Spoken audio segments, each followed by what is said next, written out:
बंदी छोड़ सतगुरु रामपाल जी भगवान की जय हो। आप सभी परमपिता परमेश्वर जी की आत्माओं को दास की तरफ से प्यार भरा सत साहेब। पुण्यात्माओं, जैसे आप सभी भाई बहन लाइव से जुड़ जाएं, जुड़ते ही वीडियो को ज़्यादा से ज़्यादा शेयर कर दें। तब तक हम बंदी छोड़ का मंगलाचरण करते हैं। बंदी छोड़ सतगुरु रामपाल जी भगवान की जय हो। गरीब नमो नमो शतपुर सकूं, नमस्कार गुरु की नहीं। सुर नर मुनि जन साधुआ, संतों सर्वस दीन ही। सतगुरु साहिब संत सब दंडोतम प्रणाम। आगे पीछे मध्य हुए तिनको जा कुर्बान। नराकार निर्विषम काल जाल भंजनम। निर्लेपम निज निर्गुणम अकल अनुपवेशन धुनम। सोहम सुरति समापतम सकल समाना नीरतल। उज्ज्वल हिरंबर हरदम बेपरवाह अथाय। वार पार नहीं मध्यतम। गरीब जो सुमरत सिद्ध होई, गणनायक गलताना।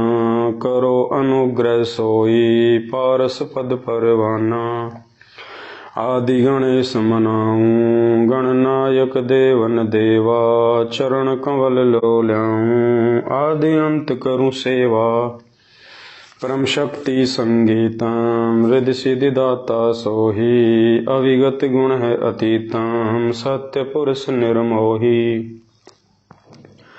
जगदम्बा जगदीशम मंगल रूप मुरारी। तन मन अर्पूं शीसम भक्ति मुक्ति भंडारी।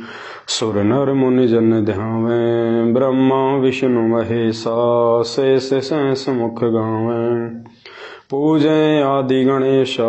इंद्र कुबेर सरीखा, वरुण धर्म राय ध्यावें। समर्थ जीवन जी का, मन इच्छा फल पावें। 33 कोटि अधारा, ध्यावें 88। उतरे भव जल पारा, कटहें यम की फांसी। 33 कोटि अधारा, ध्यावें 88। उतरे भव जल पारा, कटहें यम की फांसी। बंदी छोड़ सतगुरु रामपाल जी भगवान की जय हो। परमपिता परमात्मा, सारी सृष्टि के रचनहार, कुल मालिक, असंख्य ब्रह्मांडों के स्वामी, जगत गुरु, तीनों लोकों में प्रवेश करके सबका भरण पोषण करने वाले राजाधिराज, आत्माधार, नाथों के नाथ, देवों के देव महादेव, सर्वेश्वर महेश्वर, मृत्युंजय, अजरो अमर, आदि अनादि सनातनी प्रभु, जगत पिता जगदीश्वर, 1008 की उपाधि के वास्तविक अधिकारी, शब्द स्वरूपी राम, अकाल मूर्ति, राजेश्वर, परम दयालु, सर्वशक्तिमान, संत शिरोमणि सतगुरु रामपाल जी परमेश्वर जी के चरण कमल में देश विदेश से हम सभी सत्सेवक भाई बहनों का अनंत कोटि दंडवत प्रणाम। सत्साई भाई और बहनों, सतगुरुदेव जी की विशेष मेहर और उनकी दया इस कलयुग की बिचली पीढ़ी में आप और हम सभी भाई बहनों के ऊपर, और प्रार्थना करते हैं परमपिता परमेश्वर जी से कि उनकी ये दया, उनका ये प्यार भरा आशीर्वाद आप और हम सभी भगत भाई बहनों पे इसी प्रकार से बना रहे। पुण्यात्माओं, आज हमने ज्ञान गंगा के ऊपर लाइव आना था, लेकिन किसी कारणवश अभी थोड़ा सा उसको डिले करना पड़ेगा। 15 मार्च 2023 से हम ज्ञान गंगा पुस्तक के ऊपर लाइव आएंगे। रीजन ये है कि बीच में बहुत सारी सत्संगतियां हैं जगह जगह पे, तो परमात्मा दया करेंगे, दास भी प्रयास करेगा वहां जाने का। अभी 7, 8, 9 की तो बहुत जगह सात संगतियां हैं, उसके बाद भी 10, 11 की भी हैं। तो एक बार परमात्मा सात संगतियों से निपटा दे, उसके बाद फिर हम लगातार रोजाना 15 मार्च 2023, आप ये डेट ध्यान रखना, आपकी बार मालिक की दया से उकचुक नहीं होगा। 15 मार्च 2023 से हम लोग ज्ञान गंगा पुस्तक के ऊपर लगातार लाइव आएंगे। आज समय दिया हुआ था इसलिए लाइव आ गए आप सभी भाई बहनों के बीच में, और 2-4 दिन में, 5-10 दिन में एक दूसरे भाई बहनों से सत्संगति के माध्यम से रूबरू होना भी बहुत आवश्यक है, क्योंकि ये जो विरह का जो समय चल रहा है वर्तमान में हमारे बीच में और पूज्य गुरुदेव जी के बीच में, यानी संगत और परमात्मा के बीच में जो ये अंतराल है, जो ये डिफरेंट है, ये बड़ा खतरनाक है वर्तमान में। और ज्यों ज्यों ये समय आगे बढ़ता जाएगा त्यों त्यों इस भक्ति मार्ग पे भगत का टिके रहना महाभारत की चुनौती से कम नहीं होगा। और दास पहले भी कई बार स्पष्ट कर चुका है ये बातें।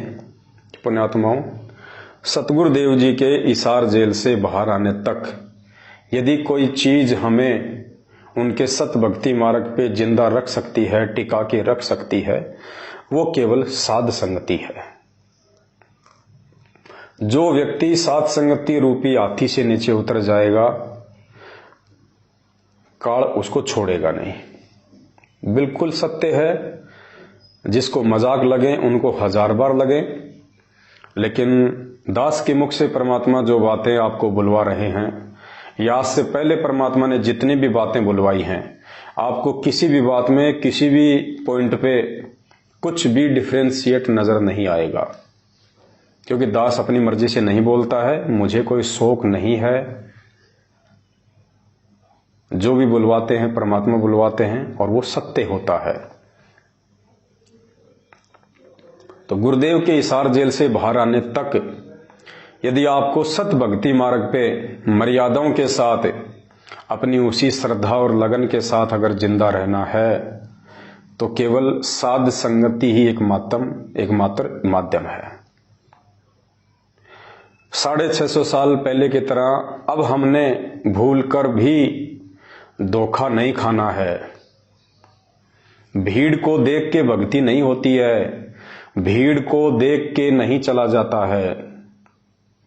काशी में हम लोग इसी कारण से मार खा गए कि जिधर माहौल ज्यादा था, जिधर भीड़ ज्यादा थी, हम उधर दौड़ लिए और हमने उस परमेश्वर के मिशन को कि भाई परमात्मा सत्य है, परमात्मा कभी शराब नहीं पी सकता, परमात्मा अपनी ही शिष्या के साथ में इस प्रकार से दुर्भावनापूर्ण व्यवहार नहीं कर सकता।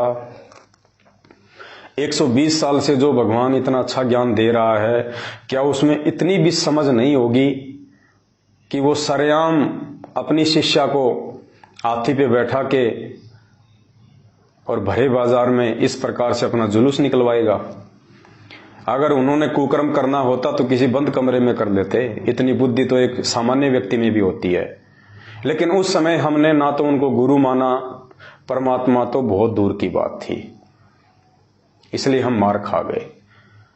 और भीड़ का एक हिस्सा जो देखा देखी में चल रहा था, उन्होंने जैसा बोल दिया वैसा बाकी लोगों ने मान लिया, और देखा देखी में, भेड़ चाल में सब परमात्मा की मर्यादाओं से, उस पतिव्रता धर्म से नीचे गिर गए। आज भी स्थिति और परिस्थितियां वही हैं, थोड़ा समय चेंज है, और भिन्न भिन्न समय के अनुसार परमात्मा अपनी आत्माओं की परीक्षा भी भिन्न भिन्न तरीकों से लेते हैं। आज उस परमेश्वर की परीक्षा का जो तरीका है वो मर्यादाओं को लेके है, भक्ति विधि और भक्ति विधि में आचरण को लेके है, कि 27 साल से इन आत्माओं को मैंने जो अमृत ज्ञान दिया है, तुम्हें क्या कर्म करने चाहिए, क्या कर्म नहीं करने चाहिए, किस प्रकार से तुम भक्तों की रहनी करनी होनी चाहिए, तुम क्या करोगे, कौन सी वो क्रिया करोगे जिससे समाज तुमसे दिशा लेगा। लेकिन 27 साल से उस परमेश्वर ने रातों को जाग जाग के सत्संगों के माध्यम से हमें जो यथार्थ भक्ति विधि, जो क्रियाएं, कौन से कर्म करने योग्य हैं, कौन से कर्म त्यागने योग्य हैं, जो उन्होंने बताया, सिखाया, समझाया, आज हम उन सभी भक्ति विधि कर्मों के विपरीत कुकर्म कर रहे हैं। सड़कों पे ड्रामे कर रहे हैं, दुनिया को दिखा रहे हैं कि देखो हम कितने सत्य हैं। अरे जो आदमी सत्य होता है उससे अपने सत्यता प्रमाणित करने के लिए सड़कों पे ढोल पीटने की आवश्यकता नहीं पड़ती। सच्चाई तो समय आने पे वैसे ही अपनी जगह बना लेती है।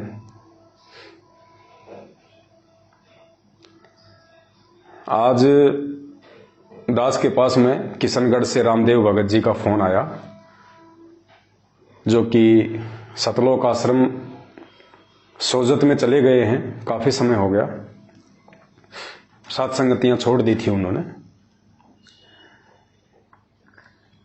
उनका फोन आया, दास उठा नहीं पाया।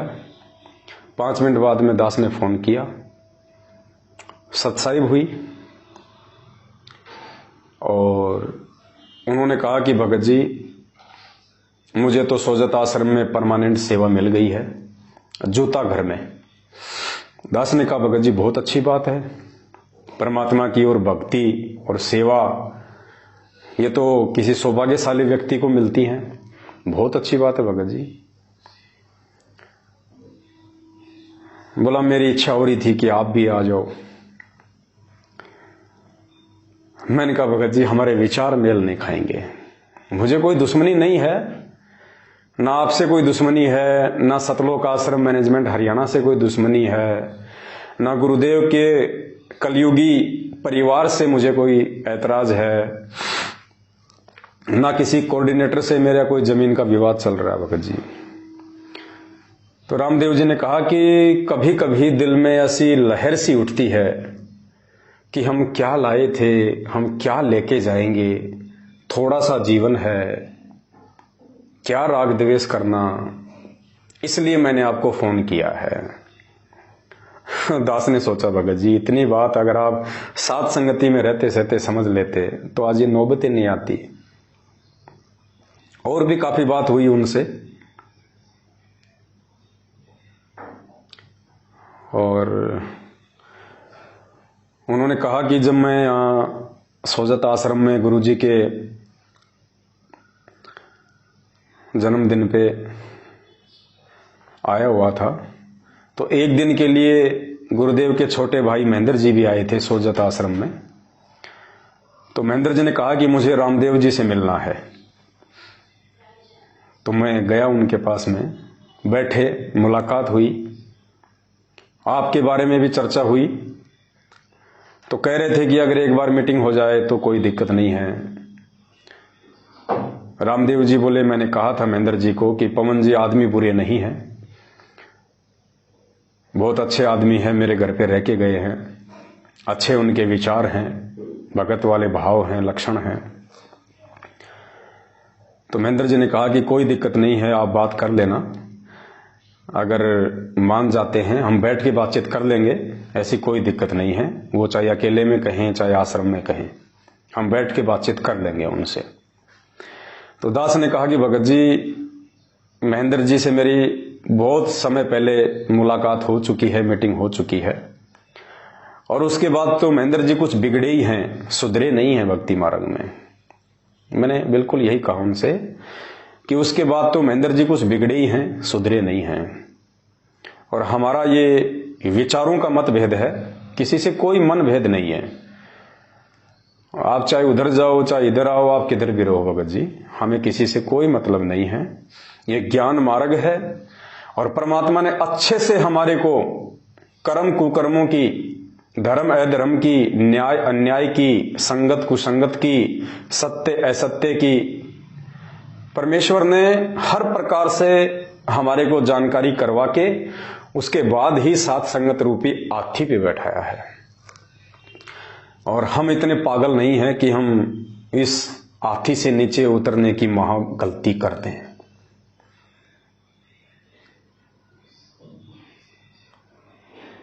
बोले भगत जी फिर भी एक बार विचार कर लेना, थोड़ा सा जीवन है। मैंने कहा भगत जी नहीं, विचार करके ही हाथी पे बैठे हैं। और दास ने कहा कि भैया महेंद्र जी से मैं क्या मीटिंग करूंगा, क्या बात करूंगा उनसे। अब उनके तो सर से ऊपर पानी निकल चुका है। मेरे ऊपर इन लोगों ने गुरुदेव के माध्यम से मुकदमा करवाया है, तो मेरा तो जो भी डिसीजन लेंगे, मेरा तो जो भी निर्णय होगा अब सतगुरुदेव जी के हाथ में है। क्योंकि आज नहीं तो कल कोर्ट में गुरुदेव को भी आना पड़ेगा गवाही के लिए। दास तो जाएगा ही अपनी तारीखों पे, तो गुरुदेव का और दास का आमना सामना होगा। क्योंकि मुकदमा इन्होंने गुरुदेव से करवाया है, बहुत बड़ी इन्होंने गलती कर दी अपने जीवन की। तो गुरुदेव से मेरा आमना सामना होगा, उस समय वार्तालाप होंगी। और उस समय परमपिता परमेश्वर, मेरे पूज्य गुरुदेव भगवान जो भी आदेश दिशा निर्देश मुझ तुच्छ प्राणी को देंगे, मेरे लिए तो वही स्वीकारी होगा भगत जी। अगर इन लोगों की बातें माननी होती तो आज से पहले हम इन आश्रमों में बैठे होते। आप जैसे भाइयों को फोन करके हमें आश्रमों में बुलाने की जरूरत ही नहीं पड़नी चाहिए थी। तो हमारा फैसला तो हमारे पूज्य गुरुदेव जी के हाथ में है, महेंद्र जी के हाथ में नहीं है। दास ने कहा कि हमारा तो विचारों को लेकर मतभेद है भगत जी। दास ने कहा कि भगत जी आप खुद देख लीजिए, जिस आश्रम में आप बैठे हैं, सोजत के आश्रम में, पाली राजस्थान, उस आश्रम को ऐसे सजा रखा है जैसे अनिल अंबानी के बेटे की जो मंडप की जो रस्म होती है, 7 फेरे लिए जाते हैं, चाइनीज लाइटें लगा रखी हैं, दुनिया भर का आडंबर कर रखा है, कई लाखों रुपया तो वहां पे लाइट डेकोरेशन पे खर्च कर रखा है, फूलों की डेकोरेशन कर रखी है। ये ड्रामे हमें कब सिखाए थे परमात्मा ने? ये प्रगट दिवस तो सतलोक आश्रम बरवाला में भी मनाया जाता था। उस समय तो परमात्मा ने लाइटों के कहीं कोई डेकोरेशन नहीं किए, कोई आडंबर नहीं किया परमात्मा ने। उस प्रगट दिवस या बोध दिवस की जानकारी के लिए सतगुरुदेव जी ने कभी नहीं कहा अपने भक्तों को कि भक्तों 150 गाड़ियां तैयार करो, सभी गाड़ियों के आगे पीछे बैनर पोस्टर लगाओ, सभी गाड़ियों की छत पे गरीबदास जी की फोटो लगाओ, ऊपर एक छतरी लगाओ और बरवाड़ा से लेके हिसार तक रैली निकालो। रोड पे मिट्टी फांकने के लिए मेरे भक्तों को लगाओ पीछे पीछे। दुनिया को परेशान करने के लिए, आने वाले भाई बहनों को परेशान करने के लिए सैकड़ों गाड़ियां निकालो तुम यहां से, हाथों में झंडे दे दो। गर्मी में बच्चे बूढ़े माता बहनें, इनकी 7-8 किलोमीटर लंबी रैली निकालो, इनकी दुखी करो, इनको परेशान करो, पसीना निकालो इनका। गुरुदेव ने तो कभी आदेश नहीं दिए। अरे जो त्योहार, होली, दीपावली, दशहरा, मकर संक्रांति, जिन पे हम दुनिया भर की लाइटिंग करके, दुनिया भर के डेकोरेशन सजावट करके हम जो अपना पैसा और समय बर्बाद किया करते थे, अरे परमात्मा ने अगर हमारे से वो चीजें छुड़वाई तो इन लोगों ने इन आश्रमों में वो आडंबर शुरू कर दिए। वो होली दिवालियां इन्होंने इन आश्रमों में मनानी शुरू कर दी। अरे परमात्मा का सत्संग सुनना है, राम का नाम लेना है, उसमें डेकोरेशन की कहां से जरूरत आ गई? ये दुनिया भर के आडंबर की कहां से जरूरत आ गई? उसमें दिखावा, पाखंड। भगत जी हम इन आश्रमों में नहीं आ सकते, ये हमारे लिए आश्रम नहीं है, ये मनोरंजन के अड्डे हैं। और इन मनोरंजन के अड्डों में वही आदमी जाएंगे जिनको अभी तक मनोरंजन से प्यार है, जिनको भक्ति से प्यार है, जिनको भगवान से प्यार है। वो तो अपने घर बैठ के भी भक्ति कर लेगा। अगर उस आश्रम में जाने से ही परमात्मा मिलता है या परमात्मा ज्यादा प्रसन्न होते हैं, तो आश्रम में ऐसा क्या है? वो फोटोएं, वो सत्संग, वो भंडारा हमारे घर पे भी है। आश्रम कोई सोने चांदी का तो बना हुआ नहीं है, मिट्टी चूना ईंट पत्थर का बना हुआ है। हमारा घर भी उसी का बना हुआ है। वहां एक दरबार लगा रखा होगा गुरु जी का, हमने घर पे दरबार लगा रखा है। वहां फोटो के आगे दंडोत करते होंगे, इधर भी फोटो के आगे दंडोत करते हैं। वहां भी जोत जलती है, यहां भी जोत जला रखी है। यहां हम जो आरती करते हैं तीनों समय की, वो विधिवत करते हैं, शांत माहौल में करते हैं। यहां हम जो सत्संग सुन लेंगे अपने घर पे, शांत माहौल में सुन लेंगे। घर बैठ के हम जो मंत्र कर लेंगे, शांति से कर लेंगे। वहां आरती मंत्र सुमरण पहली बात तो आप कर ही नहीं सकते। करोगे तो दुनिया भर का शोर शराबा, आपका ध्यान ही नहीं लगना। तो दास ने हाथ जोड़ के रामदेव जी से प्रार्थना करी कि भगत जी, ये आश्रम आपको मुबारक हो, आपके परिवार को मुबारक हो, और जो लोग सात संगति रूपी हाथी से नीचे उतर के महाभूल कर चुके हैं, उन नासमझ लोगों को मुबारक हो। हमें तो अपनी भक्ति भली, अपना भगवान भला और अपना घर भला। बाकी हम सात संगतियों में लगे हुए हैं भाई बहनों को समझाने के लिए। और दास ने कहा कि मुझे कोई मतलब नहीं है भगत जी इन आश्रमों से, ना इनकी पाखंड क्रियाओं से मुझे कोई लेना देना है। हम तो केवल अपने आत्मिक कल्याण के लिए सात संगतियों के माध्यम से अपने भाई बहनों के साथ आगे की यात्रा करेंगे। उनका फोन आया था, इसलिए दो चार बातें आप लोगों को बतानी पड़ी, वरना हम तो उनका जिक्र भी नहीं करने वाले। तो भाई और बहनों, ये आपके ऊपर सतगुरु रामपाल जी भगवान की एक विशेष मेहर समझ लेना आप लोग। और एक बात आप भाई बहनों को मैं और बता देता हूं, दास ने पहले भी कहा था, जब 2022 शुरू हुआ था तो दास ने वीडियो में ये कहना शुरू कर दिया था गुरुदेव के आशीर्वाद से, उनके प्रेरणा अनुसार, कि सात संगतियों से छटनी होगी और बहुत सारे अच्छे अच्छे दिखाई देने वाले भगत जो मुझ पवन दास के साथ घूमते हैं, फिरते हैं, रहते हैं, आप उन भक्तों को देख के मत चलना। उन भक्तों को देख के इस भक्ति मार्ग पे दृढ़ता मत लाना। इस भक्ति मार्ग पे अगर दृढ़ता लानी है, विश्वास बढ़ाना है, तो गुरुदेव के सत्संगों को आधार बनाना। और दास ने कह दिया था कि 2022 के अंत में एक भूचाल आएगा, सत्सेवकों की छटनी होगी, क्योंकि परमात्मा को विशेष आत्मा चाहिए, साफ सुथरी आत्मा चाहिए।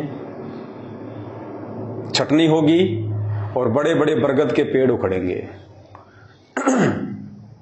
और दास ने कह दिया था कि इन सभी लोगों को मैं आपको उन आश्रमों में दिखा दूंगा, उनके उन नामदान केंद्रों पे जाके कोई सतनाम ले रहा होगा, कोई अपने नाम का जो है शुद्धिकरण वहां जाके करवा रहा होगा।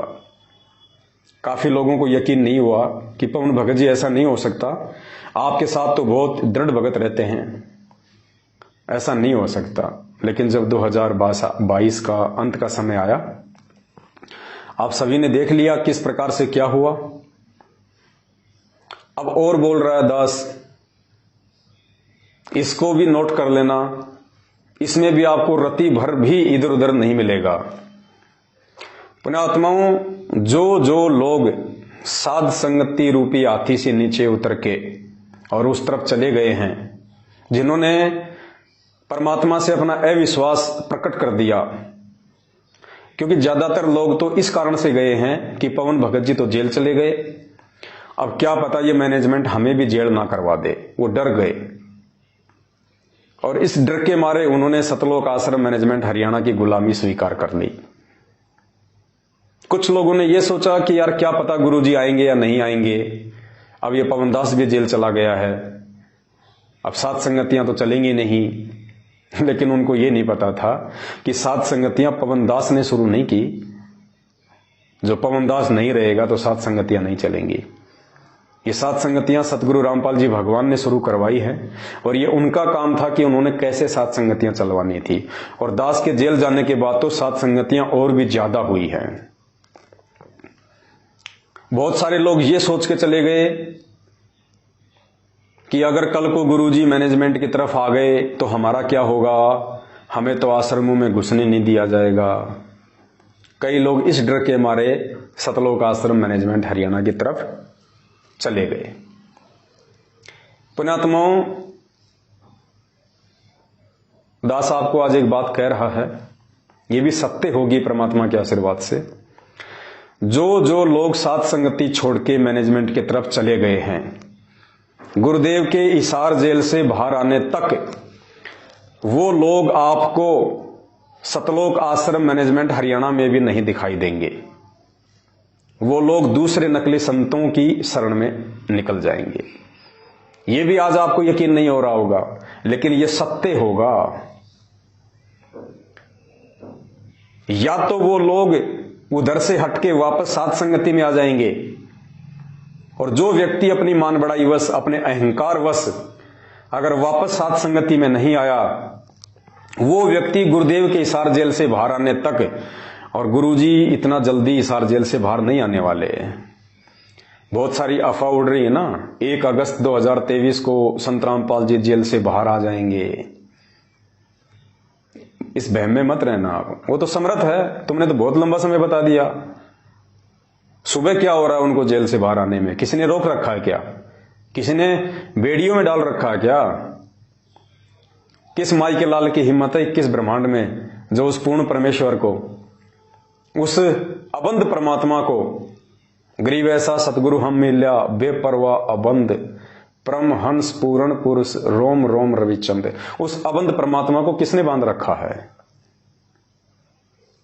वो तो सुबह ही आ जाए,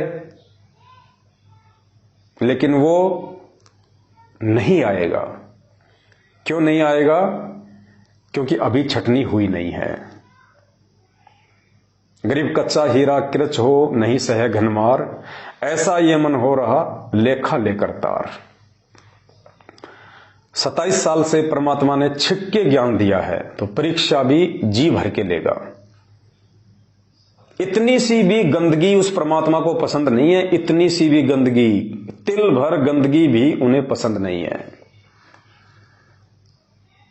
क्या वो परमात्मा बच्चा है? क्या वो परमात्मा बालक है? क्या उसको पता नहीं है कि जो व्यक्ति साध संगत रूपी साफ सुथरे मार्ग में नहीं टिक पाया, जिसको मैंने हाथी पे बैठाया था, अरे हाथी की सवारी तो सभी जानवरों में सर्वश्रेष्ठ होती है। पहले राजा महाराजा हाथी की सवारी किया करते थे।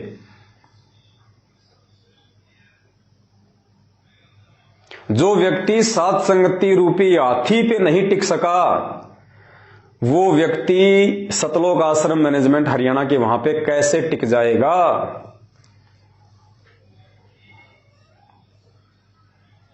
पुण्यात्माओं, हंस मोती खाता है सरोवर पे, और बगला रहता है जोहड़ में, बगुला जोहड़ में, तालाब पे, जो गंदे पानी का जो तालाब होता है। और हंस की जगह होती है सरोवर, साफ सुथरा जल, और वो मोती खाता है।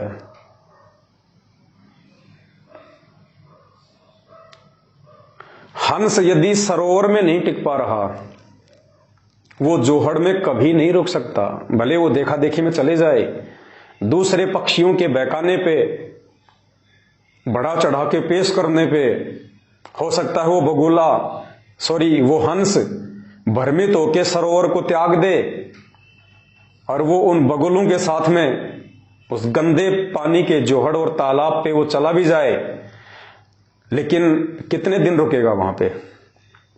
क्योंकि हंस को उस गंदे पानी में मोती नहीं मिल सकते, हंस को उसकी खुराक उस जोहड़ में नहीं मिल सकती। मजबूरन उसको या तो वापस उसी सरोवर पे आना पड़ेगा, और वो ये सोचे कि वहां जाऊंगा तो मेरी बेइज्जती हो जाएगी, लोग क्या कहेंगे। आ गए ना, पहले कह रहे थे ना हाथी से नीचे उतरने की गलती कर दी, आना पड़ा ना वापस। या इस डर से, अपनी बेइज्जती के डर से उसे कहीं और शरण लेनी पड़ेगी, किसी दूसरे सरोवर को ढूंढना पड़ेगा। क्योंकि घोंगे और कीड़े और मकोड़े तो वो खा नहीं सकता,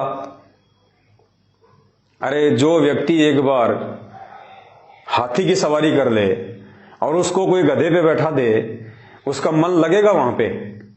थोड़े दिन तो लग सकता है, लेकिन जब उसको वो धक्के लगेंगे ना और वो गधे की रीढ़ की हड्डी जब उसको चुभना शुरू होगी, तब उसको एहसास होगा कि यार ये हाथी तो नहीं है, मेरे को तो भ्रमित कर दिया कि ये छोटा हाथी है। और छोटा हाथी नहीं, वो गधा था। और वापस उसने हाथी की खोज के लिए उस गधे को छोड़ के आना पड़ेगा। अगर समझदार होगा तब तो आ जाएगा वापस हाथी पे, और ये सोचे कि मेरी तो बेइज्जती हो जाएगी, मैं कैसे जा सकता हूं, तो फिर वो किसी दूसरे सरोवर की खोज करेगा। और दूसरा सरोवर धरती पे है नहीं, जहां जाएगा वहां उसको धोखा ही धोखा मिलेगा। गुरुदेव ने एक सत्संग में बताया ना कि भैंस का जो बच्चा होता है, भैंस का बच्चा काटड़ू छोटा, तो क्या किया जाता है, उसको भैंस के थन के लगाया जाता है, उसका मुंह, तो भैंस का थन मुंह में लेके वो चूंकता है, उसको दूध मिलता है, उसमें बड़ा आनंद आता है। और फिर क्या करेंगे घर वाले, जब थोड़ा सा वो दूध पी लेता है, फिर उसको वहां से हटा देंगे जबरदस्ती, और हटा के क्या करेंगे, उसके मुंह में 2 उंगली दे देंगे। क्या कहा गुरुदेव ने, उसके मुंह में दोनों उंगली दे देंगे। अब थोड़ी देर तो वो उस उंगलियों को चूखेगा, थोड़ी देर तो चूखेगा उसको, और थोड़ी देर बाद उसको आभास हो जाएगा यार इनमें वो चीज नहीं मिल रही जो चीज मुझे पहले मिल रही थी, क्योंकि दूध आएगा नहीं इनमें उंगलियों में, तो फिर वो छोड़ देता है। फिर वापस वो दौड़ेगा उधर दूध पीने के लिए। तो गुरुदेव ने बताया कि बाद में उसको कौन दूध पीने देगा, उसको बांध दिया जाता है दूर। तो एक बार जो आत्मा सात संगति रूपी हाथी से नीचे उतर चुकी हैं, अब काल भगवान ने उनके मुंह में उंगलियां दे रखी हैं। अब थोड़ी बहुत देर तो वो ड्रामेबाजी में शरीक रहेंगे, लेकिन वो मानसरोवर वाली खुराक, वो मोती, वो सात संगतियों में जो मिलती थी परमात्मा की आत्मिक खुराक, अब वो जोहड़ में नहीं मिलेंगी, गंदे तालाब में नहीं मिलेगी।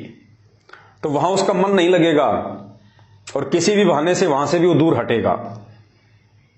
समझदार होगा तो सात संगति में आ जाएगा, वरना अपनी दुर्गति करवाएंगे। इस बात को नोट कर लेना आप। ऐसे लोग ना घर के रहते, ना घाट के, धोबी के, कुत्ते वाली उनकी जो है वो दशा हो जाती है। तो आप जितने भी भाई बहन जो सात संगतियों से जुड़े हुए हैं, ये आप सभी भाई बहनों का सौभाग्य है। परमेश्वर ने आपके ऊपर एक विशेष मेहर बख्शी, और ये आपके कोई पिछले जन्म जन्मांतरों के शुभ कर्म हैं, आपके मजबूत भक्ति संस्कार हैं, जो आप इस छटनी में भी अपने विश्वास को सात संगतियों के साथ में जोड़े रहे, और आपने अपने गुरुदेव भगवान पे विश्वास रखा। ज्ञान आधार से आपने निर्णय कर लिया कि भाई चाहे जो कुछ हो जाए, जब तक गुरुदेव नहीं आएंगे तब तक हम उन लोगों की कुसंगत नहीं कर सकते जो गुरुदेव के सत्संगों के विपरीत मनमाना आचरण कर और करवा रहे हैं। अपने कर्म बिगाड़ने से तो अच्छा है हम सात संगति में ही हम बैठे रहें, हम जुड़े रहें। अपने आत्मा हो क्या रहा है, जो जो भाई बहन सात संगतियां छोड़ के गए हैं, देखो उस समय देखा देखे में, भीड़ चाल में उनके मन ने तो मान लिया कि चलो चलो चलते हैं, चलो, लेकिन अब उनकी आत्मा रो रही है। अब वहां जाने के बाद में उनकी आत्मा रो रही है। मन ने तो मान लिया, मन तो बकवाद करवाएगा, मन का तो काम है एक बार इसको काल के खूंटे से बांध दे, लेकिन अब उन आत्माओं की आत्मा दुखी है, उनकी आत्मा रो रही है कि सात संगतियां छोड़ के हम लोगों ने बहुत बड़ी भूल कर दी, क्योंकि वहां वो आत्मिक खुराक मिल ही नहीं सकती। आप चाहे कितने ही ड्रामे कर लो, कितनी रैलियां निकाल लो, कितने धरने प्रदर्शन कर लो, कितना चिल्लो, तुम कितना ही चिल्लाओ, कितने जयकारे बोलो, अरे कितने लड्डू जलेबी खाओगे, कितने लड्डू जलेबी खा के तुम अपना वो कर लोगे। ये लड्डू जलेबी शरीर की खुराक है, आत्मा की खुराक नहीं है। जिन लड्डू जलेबियों का तुम्हारे गुरुदेव भगवान को भोग ही नहीं लगता, वो लड्डू जलेबियां तो जहर के समान है, पाप है पाप। और सात संगत में भले इतना सा हलवा मिलता था, लेकिन वो आत्मा की खुराक है, वो आत्मा को चार्ज कर देती है। सतगुरु की महिमा, उनके शब्द, ज्ञान आधार वाली बातें, भाई बहनों को आपसी प्यार और प्रेम, वो खुराक उधर नहीं मिल सकती। तो उस समय उनके मन ने तो मान लिया जल्दबाजी में, उनके कमजोर संस्कार थे, लेकिन आत्मा उनकी रो रही है। खैर जो भी है वो उनका विषय है। हाँ, हमारा तो आज भी उनसे कोई राग द्वेष नहीं है किसी भी प्रकार का। हम तो आज भी उनसे हाथ जोड़ के यही विनती करते हैं, भाई कोई बात नहीं, गलतियां इंसान से होती हैं और भ्रमित कोई भी हो सकता है। आप लोग जब भी वापस आना चाहें, सात संगति में आपका मोस्ट वेलकम है। आपसे कोई सवाल नहीं करेगा, आपसे कोई कुछ नहीं पूछेगा कि तुम क्यों गए, अब वहां से जाके क्या ले आए, कोई कुछ नहीं कहेगा। हमें तो खुशी होगी अगर कोई आत्मा वापस सत भक्ति पे लग जाएगी तो, वरना उधर तो विनाश ही विनाश है। और वैसे भी आने वाला समय महाविनाशकारी है। उस विनाशकारी समय में यदि हमें कोई बचाएगा तो भक्ति बचाएगी, आत्मिक खुराक बचाएगी, मर्यादा बचाएगी। और आपको पता है कि उधर जो मनमाना आचरण हो रहा है वो किसी को मर्यादा में रहने नहीं देगा। सिर्फ बैटरी चल रही है, सिर्फ बैटरी। और कब तक चलेगी बैटरी? इतनी जल्दी परमात्मा भी नहीं आने वाला, आप सब जानते हो। परमात्मा उस दिन आएगा जिस दिन इस दुनिया का नक्शा बिगड़ लेगा। जिस दिन दुनिया का नक्शा बिगड़ जाएगा ना, भयंकर तबाही, उथल पुथल, त्राही त्राही, काफी जनसंख्या छटलेगी, तीसरा विश्व युद्ध शुरू हो जाएगा। इजराइल के प्रोफेसर हरारे के अनुसार भारत देश के अधिकतर राज्यों में इमरजेंसी लगी होगी, आर्मी शासन लगा होगा, गृह युद्ध में ऐसी ऐसी स्थितियां बिगड़ जाएंगी। ये ज्ञान गंगा पुस्तक में लिखा हुआ है, मैं अपनी तरफ से नहीं बोल रहा। उस समय सतगुरु रामपाल जी भगवान के दीदार होंगे हिसार जेल से, क्योंकि नेता लोगों को पैर पकड़ के लाना इनकी मजबूरी हो जाएगी। ये वैसे नहीं आने वाला ये परमात्मा। लेकिन उस समय तक आप लोग जो सात संगति रूपी हाथी से नीचे गिर चुके हैं, आपका क्या होगा? खैर अब गलती की है तो भाई पछताना भी तुम्हें पड़ेगा। हमने तो कोई कमी नहीं छोड़ी थी आप लोगों को सात संगतियों से जोड़ के परमात्मा के मिशन को सही दिशा में चलाने की, लेकिन आपके भी तो अपने संस्कार काम करेंगे। खैर जो भी है, जो जैसा बोएगा वैसा ही समय आने पे अपना काटेगा। दूसरा ये था, आज बहुत सारे भाई बहनों का फोन आया जो कि सात संगतियों से जुड़ते चले जा रहे हैं, क्योंकि जितने भाई सात संगतियों से टूटे थे उनके 10 गुना ज्यादा तो सात संगतियों में वापस जुड़ चुके हैं। अगर 100 व्यक्ति सात संगति से टूट के गए हैं तो परमात्मा ने 500 व्यक्ति, 1000 व्यक्ति तो जोड़ दिए हैं। वो नए भाई बहन जो सात संगति की वीडियो देखते हैं, जो नीर खीर का निबेरा करते हैं कि भाई सतगुरुदेव जी की असली भक्ति कहां है, सतगुरुदेव जी के मिशन में असली मर्यादा, असली आचरण, असली भक्ति विधि कहां है। हम इस मार्ग में ड्रामे करने के लिए नहीं जुड़े। ये रैलियां तो हमने कांग्रेस बीजेपी की पहले बहुत निकाल ली। ये समोसे कचौरी और लड्डू जलेबी के चक्कर में हम राजनेताओं के दिन पीछे रात दिन भटकते रहते थे। अरे इस मार्ग में आने के बाद भी वही आचरण हमसे करवाया जा रहा है, तो भक्ति कहां है? और सत्संग तो फिर सब सुनते ही हैं, उनको भी पता है कि संत रामपाल जी ने अपने सत्संगों में किन किन चीजों के लिए आदेशित किया हुआ है। तो जो समझदार आत्मा होगी, जो ज्ञानी आत्मा होगी, जो अधिकारी हंस होंगे, वो तो नीर खीर का निबेरा तुरंत कर लेंगे। कहे कबीर सोए जन मेरा, जो नीर खीर का करे निबेरा। तो बहुत सारे भाई बहन जो रोजाना सैकड़ों की संख्या में सात संगतियों से जुड़ रहे हैं, तो कुछ एक भाई बहनों के दास के पास में फोन आए और उन्होंने कहा कि भगत जी, क्या हमें गरीबदास जी महाराज जी का बोध दिवस नहीं मनाना चाहिए? इन आश्रमों में तो उनका बोध दिवस मनाया जा रहा है, रैलियां निकाली जा रही हैं, शोभा यात्रा निकाली जा रही है। दास ने कहा, भाई वो शोभा यात्रा नहीं है, वो भगत खुद की शव यात्रा निकाल रहे हैं। वो भगत शोभा यात्रा नहीं निकाल रहे, वो महापुरुष किसी की शोभा के भूखे नहीं हैं। ये तो मनमाना आचरण करके लोग अपनी खुद की शव यात्रा निकाल रहे हैं, जो आने वाले समय में उनके साथ में बीतेगी। तो उन्होंने कहा कि भगत जी, कोई ऐसा प्रमाण जिससे कि हमारी आत्मा इस बात को स्वीकार कर ले कि वास्तव में हमने गरीबदास जी महाराज जी का बोध दिवस नहीं मनाना चाहिए। तो परमात्मा ने दया बख्शी, किसी भगत भाई ने दास को एक वीडियो भेजा और उस वीडियो में हमारे पूज्य गुरुदेव सतगुरु रामपाल जी भगवान ने स्पष्ट रूप से मना कर दिया है गरीबदास जी का बोध दिवस मनाने के लिए। और वैसे भी पुण्यात्माओं, जो इस भक्ति मार्ग को समझ चुके होंगे, जो गुरुदेव के मिशन को समझ चुके होंगे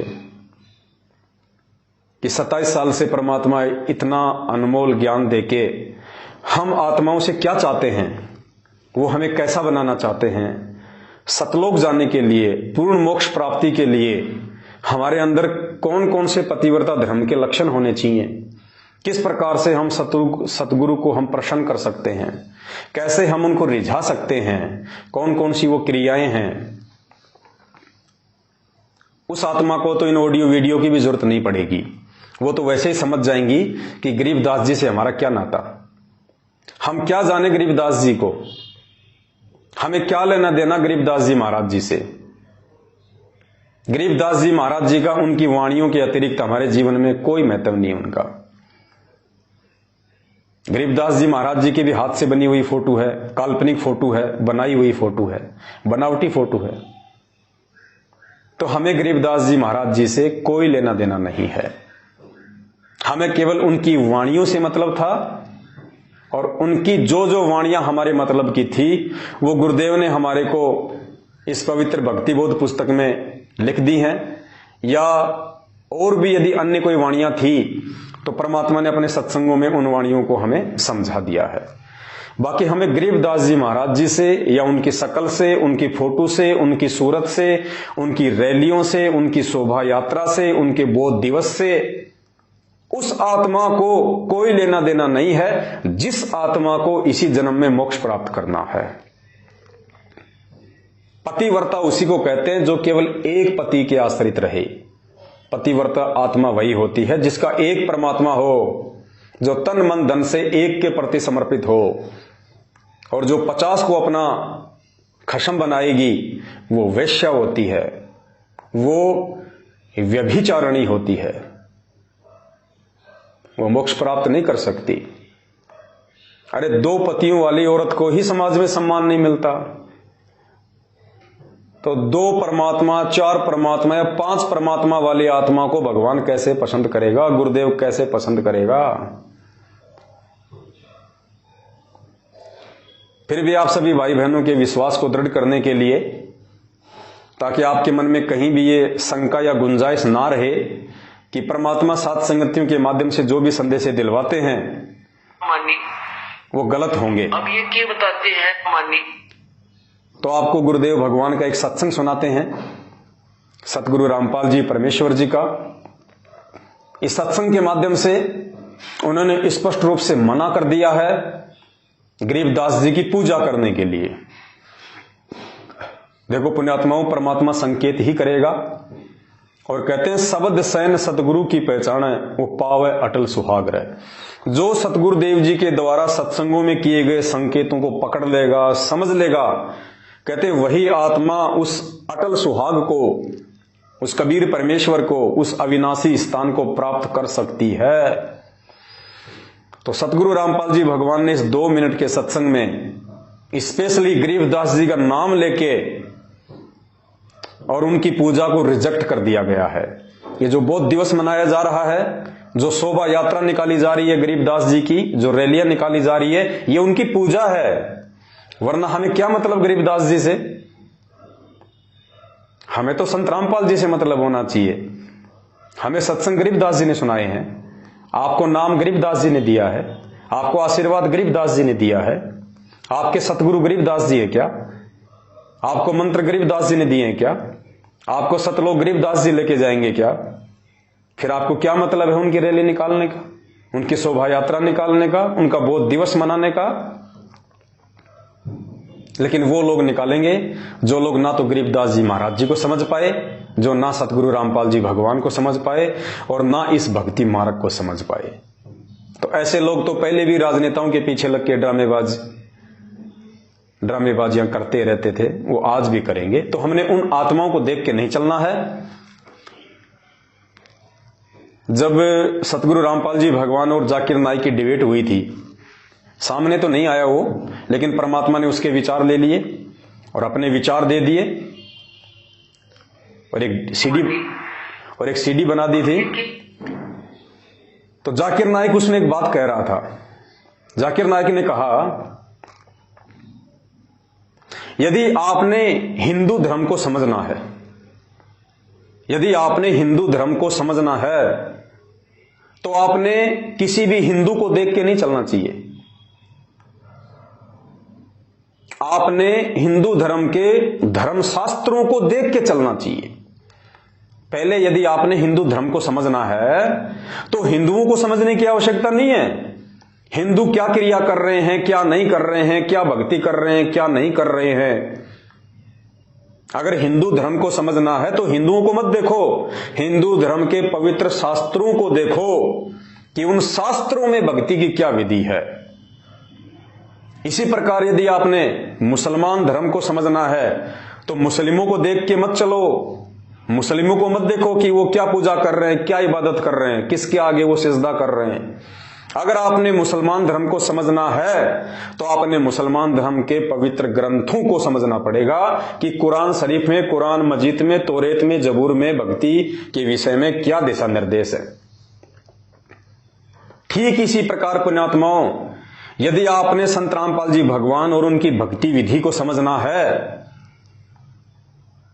तो आप भक्तों को मत देखिएगा, भगत क्या ड्रामा कर रहे हैं, क्या शोभा यात्रा निकाल रहे हैं, क्या रैलियां निकाल रहे हैं, क्या डेकोरेशन कर रहे हैं, क्या लड्डू जलेबियों के ढेर हो रहे हैं, क्या भीड़ की भीड़ जा रही है, क्या वो मनमाना आचरण कर रहे हैं। नहीं, अगर आपने संत रामपाल जी भगवान और उनकी भक्ति विधि को समझना है, जानना है, तो आपने संत रामपाल जी महाराज जी के सत्संगों को सुनना पड़ेगा, उनके सत्संगों को जानना पड़ेगा, उनके सत्संगों का निष्कर्ष निकालना पड़ेगा, विचार करना पड़ेगा कि संत रामपाल जी भगवान ने क्या भक्ति विधि बताई है।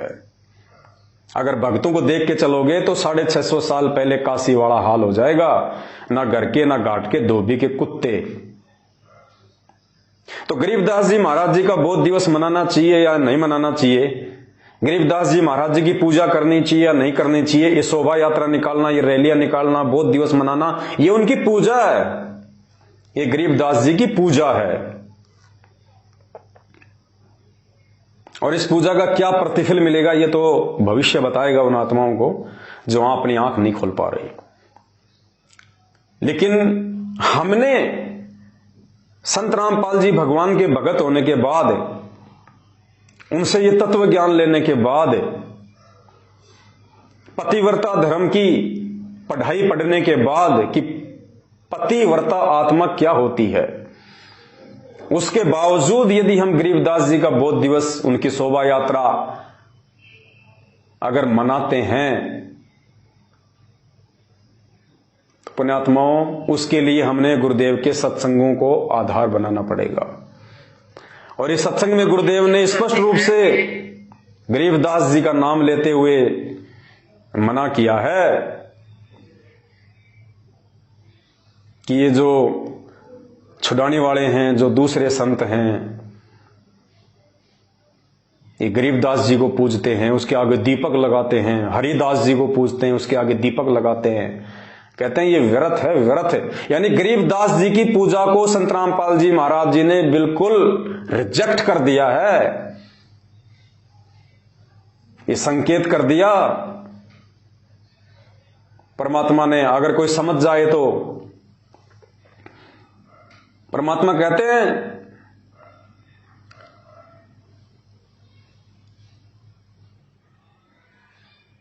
मुर्दियों से ती प्रीत लगावे ना जाने सतगुरु मेरे नू। इस सत्संग के अंत में संत रामपाल जी भगवान ने गरीबदास जी को मुर्दे की संज्ञा दी है, मुर्दे की, यानी जो वर्तमान में जो संत शरीर में नहीं है उसको संत रामपाल जी भगवान ने मुर्दे की संज्ञा दी है, गरीबदास जी और हरिदास जी का नाम लेते हुए, कि उन मुर्दों की पूजा करने से, उन मुर्दों को पूजने से कुछ नहीं मिलेगा। वैसा ही संत कोई जिंदा हो उसकी शरण में जाओ, तब तुम्हें वो लाभ मिलेंगे। अब उस गरीबदास जी की पूजा करने से या गरीबदास जी की फोटो के आगे दीपक लगा के पूजा करने से गुरुदेव कह रहे हैं कोई लाभ नहीं है। ये संकेत कर दिया परमात्मा ने, अगर कोई ज्ञानी आत्मा समझ जाए तो। क्या कह रहे हैं गुरु जी? गरीबदास जी और हरिदास जी का नाम लेते हुए कि उनकी पूजा व्यर्थ है, तो पुण्यात्माओं फिर इन आश्रमों में क्या हो रहा है? ये गरीबदास जी की पूजा की जा रही है बहुत दिवस मना के। ये काल भगवान की सूक्ष्म चाल है, आपका समय, आपकी सांसें और आपका धन बर्बाद करवाने की। पुण्यात्माओं समय रहते समझ जाओ, नहीं तो ये काल भगवान ऐसी चोट मारेगा, ऐसी चोट मारेगा, जिंदगी में उठ नहीं पाओगे कभी। सुन लीजिए ध्यान से। तो अब ये क्या बताते मानी, तो अब ये क्या बताते हैं कि संसारी की गल्ला चिन्ह ना बुझे सब जो गहरे नु, और मुर्दे से ती प्रीत लगावे ना जाने सतगुरु मेरे नु। अब जैसे अब कोई हरिदास ने पूजा, कोई गरीबदास ने पूजा, और कोई किताब बालाजी जा है, कोई किताब और। अब पुण्यात्माओं या कोई गांव में बाबा रहा होगा, उसकी मंडी बना रहे, उसने पूजे। अब जैसे संत गरीबदास जी महाराज या हरिदास जी थे, तो उस समय जो उनके संग में रहे, उन्होंने उनको वो ज्ञान दिया, भक्ति दी, आशीर्वाद दिया और उनको लाभ दिया। अब जैसे अब वो चले गए, अब उनकी मंडी बनाकर, उनका यादगार बनाकर वहां पूजर जो इतला के मिलेगा उनसे नहीं। अब जैसे कोई वैद्य था और वो वैद्य नाड़ी देखकर और बता देता बीमारी को, रोग को, और बढ़िया औषधि देकर स्वस्थ कर देता था, बिल्कुल ठीक है। अब उसकी मृत्यु के बाद क्या किया है, उसकी चित्र बना दिया, मूर्ति बना ली पत्थर की और एक यादगार बना दी, नीचे उसका शरीर गाड़ दिया। अब वहां जाते हैं, जावे कोई उस वैद्य के पास और माथा टेक कर उसकी आरती कर, मेरा रोग काट दे, मेरा रोग काट दे, तो ना बोला पत्थर। वो वैद्य जो था, ऐसा ही वैद्य जीवित ढूंढना पड़ेगा और वो रोग काटेगा। ऐसे ही परमात्मा यही बताना चाहते हैं कि जैसे वो संत थे गरीबदास और हरिदास जी जैसे, या तेरे गांव का जोड़ा बाबा जो पहले था, इसे संत जिंदे ढूंढने पड़ेंगे, तब उनका लाभ होगा। इन मुर्दियां तो कुछ ना हो। तो ये क्या कह रहे हैं परमात्मा, समझाने के लिए उदाहरण दे रहे हैं कि संसारी दी गल्ला चिन्ह ना बूझे शब्द जो गहरे नु। संसारी दी गल्ला चिन्ह ना बूझे शब्द जो गहरे नु। मुर्दों से ती प्रीत लगावे न जाने सतगुरु मेरे नु। मैं तो दे दी बालम बैरे नु, मैं तो दे दी है बालम बैरे नु। श्वेत छतर शेर मुकुट। रामपाल जी महाराज जी ने मुझे कबीर साहिब जी के सिंहासन के पास। पुण्यात्माओं, भले आप साध संगति में देखा देखी में आ गए, वो कहते ना कि अंधेरे में तीर लग गया। भले ही आप साध संगति में शुरू में देखा देखी में जुड़े थे, लेकिन आपका वो अंधेरे में फेंका गया तीर बिल्कुल सटीक निशाने पे लगाया परमात्मा ने। साध संगति ही एकमात्र वो मार्ग है पूरे विश्व में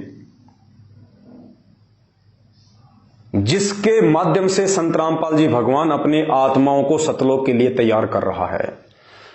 क्योंकि पतिव्रता धर्म पे केवल साध संगत से जुड़ी हुई आत्माएं ही हैं। दास ने आपको पहले भी कहा था कि गरीबदास जी महाराज जी का आश्रम में बोध दिवस मनाना कबीर जी का आश्रम में प्रगट दिवस मनाना, ये गुरु जी की मजबूरियां थी, क्योंकि वो खुद नहीं कह सकते कि मैं ही गरीबदास था और मैं ही कबीर था और आज भी मैं ही कबीर हूं। वो ना कह सकते ना वो कहेंगे।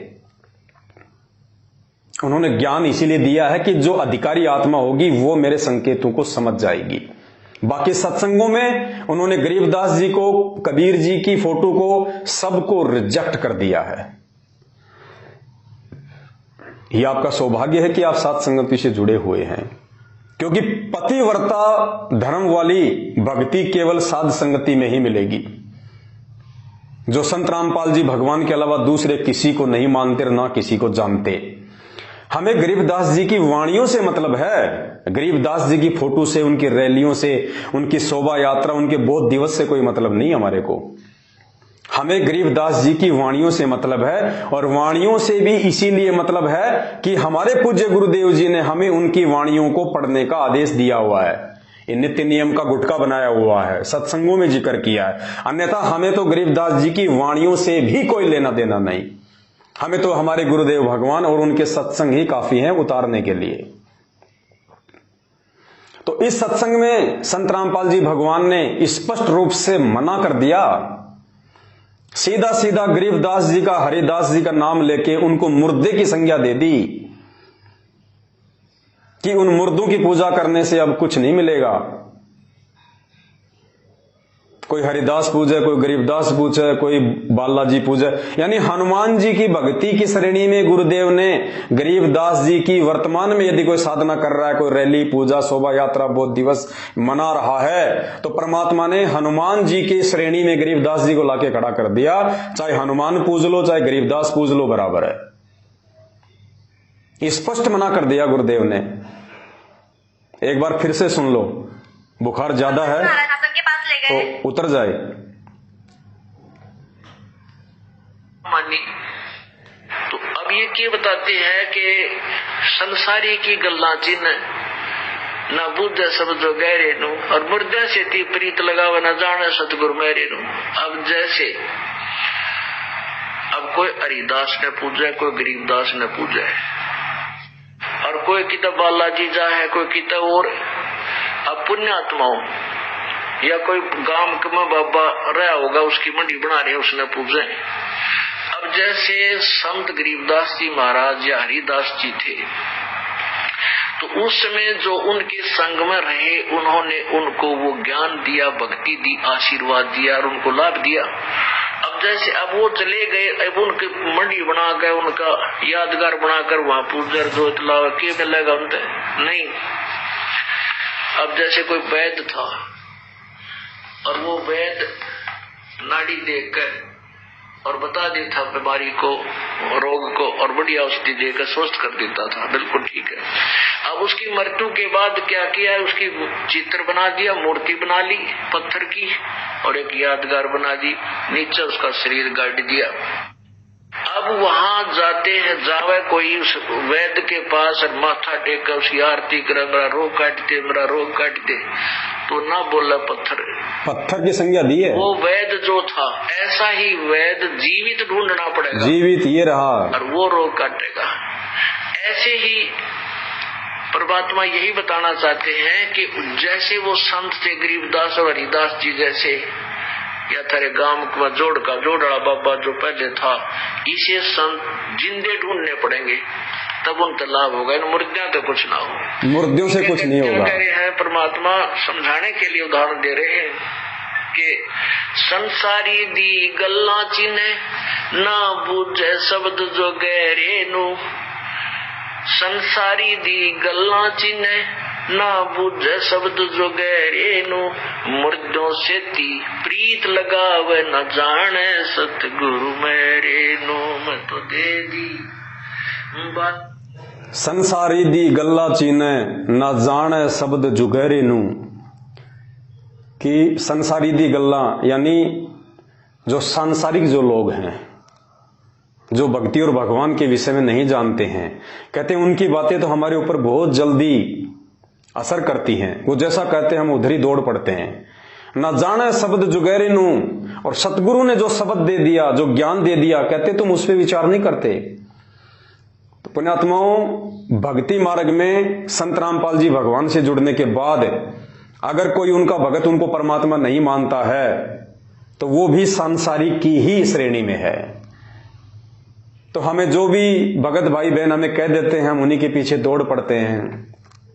चलो रे, गरीबदास जी की शोभा यात्रा निकलेगी, उसके बाद में लड्डू जलेबी खाएंगे, हाँ, और कबीर जी का प्रकट दिवस है, और फलाने का बोध दिवस है। कहते हैं तुम उन संसारी लोगों की बातों में बहक रहे हो, काल तुम्हें बहका रहा है। वो संसारी ही हैं जिन्होंने संत रामपाल जी का नाम ले लिया लेकिन ज्ञान को आधार नहीं बनाया। वो लोग भगत होके संसारी हैं।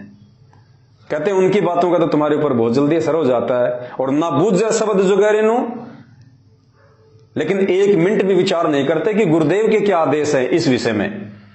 गरीबदास जी का बोध दिवस मनाने के विषय में गुरुदेव के क्या आदेश है, क्या दिशा निर्देश है, सत्संगों में क्या समझाया है परमात्मा ने।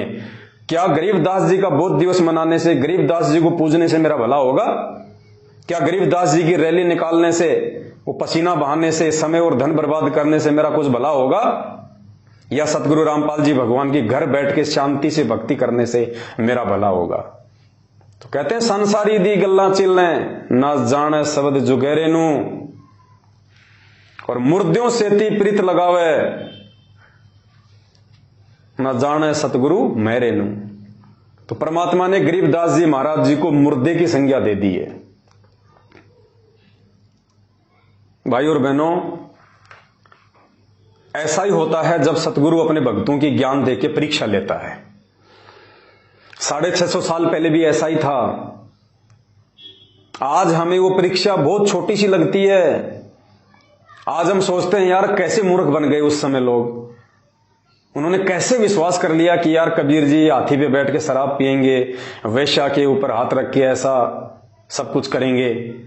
आज हमारी समझ में आ रही है, लेकिन उस समय वो परीक्षा देने वाले आप और हम ही थे, कोई और नहीं थे। हम ही थे। ठीक इसी प्रकार पुण्यात्मा वर्तमान में जो ये परीक्षा चल रही है भक्तों की ज्ञान आधार वाली, ये परीक्षा हो सकता है आने वाली पीढ़ियों को बहुत आसान लगे, छोटी सी लगे, लेकिन वर्तमान वालों के लिए महाभारत बनी हुई है। वो डिसीजन ही नहीं ले पा रहे 650 साल पहले की तरह कि हम क्या करें क्या ना करें, जबकि ये डिसीजन लेने के लिए परमात्मा ने हमें अक्षर ज्ञान युक्त किया, हमें शिक्षा दी, हमें सभी धर्मशास्त्रों का अध्ययन करवाया, रातों को जाग जाग के 27 साल से सत्संग किए, फिर भी हम डिसीजन नहीं ले पा रहे। हम 2 मिनट रुक के ये सोच नहीं रहे कि यार ये जो बंदा कह रहा है, ये भगत जो कह रहा है, ये सही है गलत है, हमें क्या करना चाहिए क्या नहीं करना चाहिए। इतना सोचने का समय भी काल भगवान ने नहीं छोड़ रखा। बुद्धि इतनी ऑफ कर रखी है। और कोई समझाने का प्रयास करता है तो उसकी तो माननी नहीं। ये तो हमने सौगंध खा रखी है कि हम किसी की सुनेंगे ही नहीं।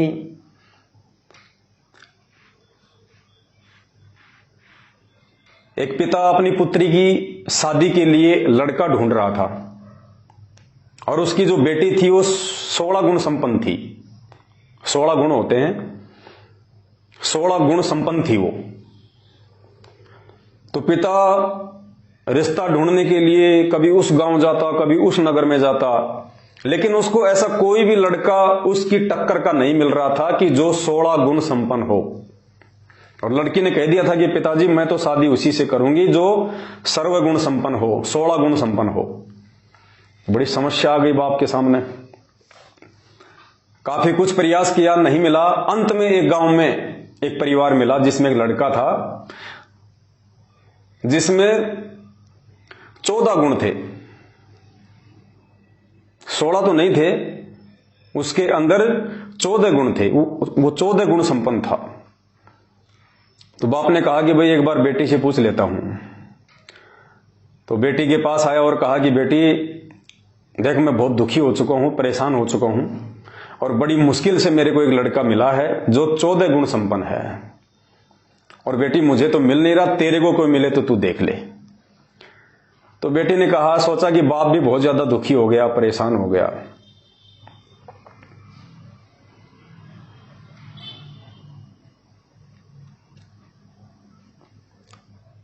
तो कहा पिताजी ठीक है, आप उस 14 गुण संपन्न लड़के से मेरे रिश्ता तय कर दो और शादी के बाद में 2 गुण उसको मैं दे दूंगी अपने,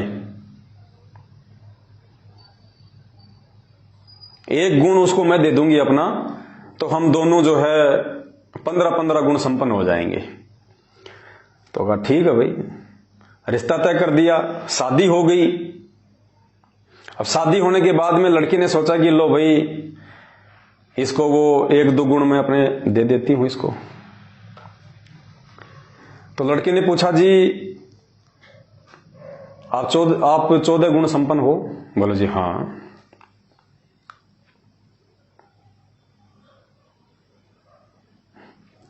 तो लड़की ने कहा कि 2 गुण मैं दे देती हूं आपको।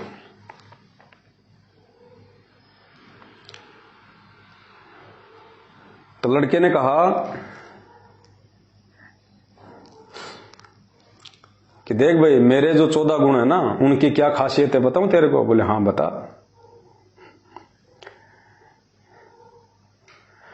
बोला मेरी बात को, मेरी जो बात है ना उसको मैं नीचे गिरने नहीं देता और दूसरे की बात मैं सुनता नहीं बिल्कुल भी, ये मेरा विशेष गुण है।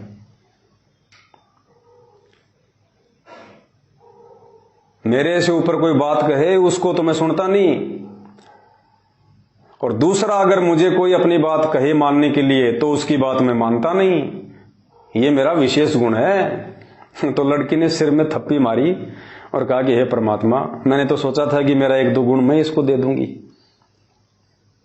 और ये गुण कहां है? तो इस नालायक का अवगुण है, अवगुण। तो पुण्यात्माओं, इन भक्तात्माओं को खुद तो कोई बात जो है बल्कि सूझती नहीं है कि परमात्मा हमें क्या समझाना चाह रहे हैं, हमें क्या दिशा निर्देश देना चाह रहे हैं, हमें कैसा बनाना चाह रहे हैं, और दूसरा कोई समझाना चाहे तो वो इनके दिमाग में घुसती नहीं इनके।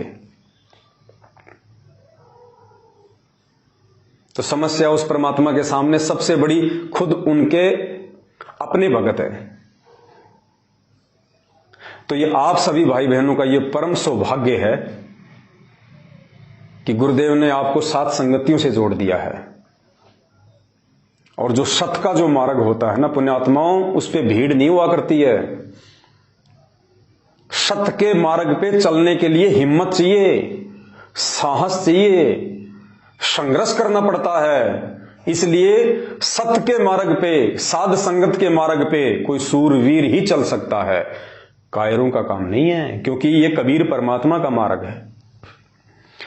और परमात्मा कहते हैं कबीर का मार्ग कठिन है, नहीं कायर का काम, इस पर चले कोई सूरमा, यहां 8 पहर संग्राम।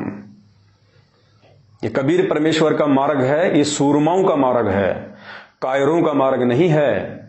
इस साध संगति से जुड़ के भक्ति करना, सांसारिक क्रियाओं से, सांसारिक चोंचलों से दूर रहना, ये सूरवीर कर सकते हैं। ये आडंबर दिखावा, पाखंड रैलियां, धरने, प्रदर्शन, पुण्यात्माओं, ये तो हम असंख्य जन्म हो गए हमारे को करते हुए, ये तो कोई भी कर लेगा, क्योंकि ये काल की खुराक है। लेकिन आत्मा की खुराक क्या है? साधुता, संतता, भगतपना, आधीनी, प्रेम, इनको अपनाना महाभारत है। तो आप सभी भाई बहनों का सौभाग्य है, आप साध संगतियों से जुड़े हैं। और दूसरा दास ये प्रार्थना करेगा आप सभी भाई बहनों से के पास ले गए और कि जहां भी कोई साध संगतियां हो, साध संगतियों से आप जरूर जुड़े रहें, आते रहें, जाते रहें, कुछ सीखने का प्रयास करें। वहां पे परमात्मा को भोग लगाएंगे, उससे भी हमारी आत्मा बहुत ज्यादा रिचार्ज होगी। लेकिन दास की विनती है, केवल आंख बंद करके साध संगतियों में मत जाना, क्योंकि बहुत सारे लोग ऐसे हो सकते हैं जो मैनेजमेंट की तरफ जा चुके हैं, उनके व्हाट्सएप पे लोगो अभी भी साध संगति का ही है, और ये उन लोगों की एक प्लानिंग होती है कि अभी तक इन लोगों को पता नहीं है कि मैं सतलोक आश्रम मैनेजमेंट हरियाणा से जुड़ चुका हूं और मैं अपने घर पे साथ संगति रखवा लेता हूं, जितनी आत्माओं को तोड़ सकूंगा मैं तोड़ लूंगा। तो पुण्यात्माओं, अच्छी प्रकार से सोच समझ के उनसे बातचीत करके उसके बाद ही आपको डिसीजन लें, कोई निर्णय लें, क्योंकि कदम कदम पे काल भगवान तोड़ने का प्रयास करेगा। और वो तोड़ेगा किसको? केवल साध संगत वालों को। क्योंकि काल भगवान की खुराक अगर उसके मुख से निकाली जा रही है तो केवल साध संगतियों में। तो काल भगवान का दुश्मन इस दुनिया में या तो साध संगत वाले हैं या फिर सतगुरु रामपाल जी भगवान है। बाकी तो सब काल के अंडर में है, सब काल के अंडर में है, सब काल की ही खुराक तैयार कर रहे हैं, आत्माओं से उल्टी भक्ति करवा के, मनमाना आचरण करवा के। तो काल उनको नहीं छेड़ेगा। उनको तो उनके जो कर्म हैं, आज जो बीज वो बो रहे हैं, जब वो काटने का समय आएगा तब उनको पता चलेगा कि हमने गेहूं बोया था या भांग बोई थी। और हमारे पड़ोसी हमको कितना समझा रहे थे कि भाई जो तू बीज बीज रहा है ना, ये गेहूं का नहीं है, ये मक्का का नहीं है, ये भांग का बीज है, भांग। और मत बो ये बीज, तू भूखा मरेगा, तेरे बच्चे भूखे मरेंगे। लेकिन वो नहीं माना। और जब वो फसल तैयार हुई, वो बाल आई, तब पता चला कि ये तो भांग का पौधा था। लेकिन उस समय तक तो समय ही निकल चुका होता है। अब दोबारा से वो फिर 2-4 महीने बाद में फिर दोबारा से वो गेहूं का बीज नहीं बीज सकता, क्योंकि बिजाई का समय निकल चुका है। तो पुण्यात्माओं, परमात्मा खुद धरती पे है, स्वयं ये कबीर परमेश्वर है, स्वयं ही तत्वदर्शी संत है, ये खुद ही गरीबदास है, ये खुद ही कबीर साहिब है। हमने केवल इन्हीं का प्रकट दिवस मनाना है और किसी से हमने कोई लेना देना नहीं होना चाहिए। हमारा तन मन धन सब इन्हीं के श्री चरणों में समर्पित होना चाहिए। हमें एकमात्र इन्हीं से उम्मीद होनी चाहिए, एकमात्र इन्हीं से हमारे को आस होनी चाहिए। आप संध्या आरती में पढ़ते हो, तारेंगे तारेंगे तहतीक सतगुरु तारेंगे। यानी हम सतगुरुदेव जी से ही हम ये उम्मीद लगा रहे हैं कि इस काल के लोग से सतगुरुदेव जी हमारे को पार करेंगे, हमारे को तारेंगे। तो फिर गरीबदास जी का बोध दिवस कहां से आ गया बीच में? कबीर जी का प्रकट दिवस कहां से आ गया बीच में? जब आपके गुरुदेव आपको पार करेंगे और आप उन्हीं से प्रार्थना कर रहे हो, फिर औरों को पूजने की आवश्यकता क्या है? औरों को खुश करने की आवश्यकता क्या है? औरों को मनाने की आवश्यकता क्या है? आपने किसके साथ फेरे लिए? अपने पति के साथ या उन लोगों के साथ में? पुण्यात्माओं, ये पतिव्रता धर्म की भक्ति नहीं कर रहे लोग, ये व्यभिचारणी भक्ति हो रही है, व्यभिचारणी भक्ति। और कोई सूरमा ही समझ पाएंगे इस खेल को। ये काल भगवान के द्वारा जो भयंकर षड्यंत्र रचा जा रहा है आत्माओं को रोजाना भक्ति मर्यादाओं से दूर करके अपने मुख में लाने का, इसको कोई बिरले, कोई सूरमा ही पहचान पाएंगे।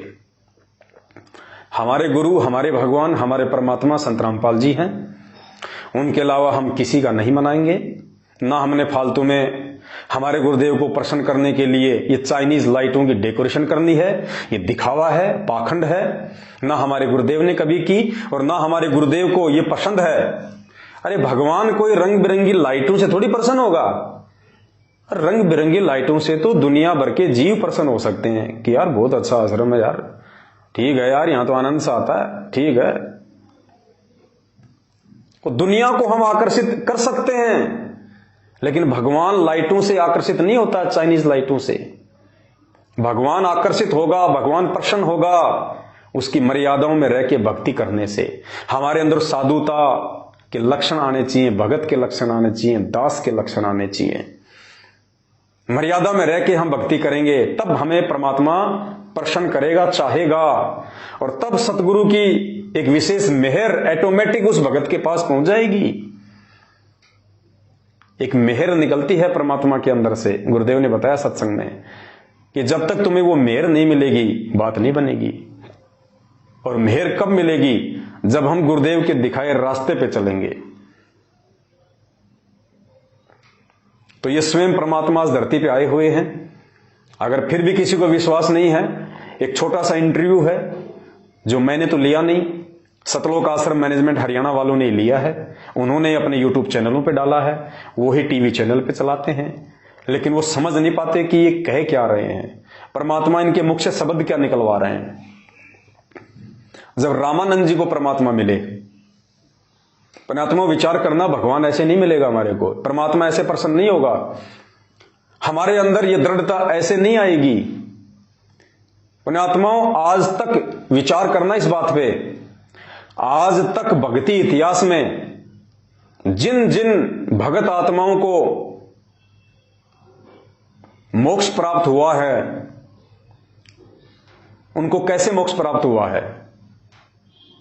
उनको जो सतगुरु आके मिला था, जिसने नाम दिया था, ज्ञान दिया था, वो खुद परमात्मा था।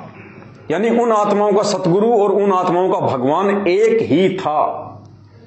तब उन आत्माओं ने मोक्ष प्राप्त किया।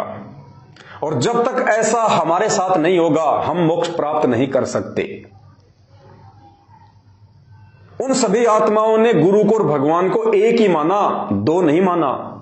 और आज हमें ये बातें समझाने के लिए गुरुदेव ने उन आत्माओं का सहारा लिया, उन कथाओं का सहारा लिया। कैसे? आदरणीय धर्मदास जी को परमात्मा कबीर साहब सतलोक से चल के जिंदा महात्मा के रूप में मथुरा में मिले,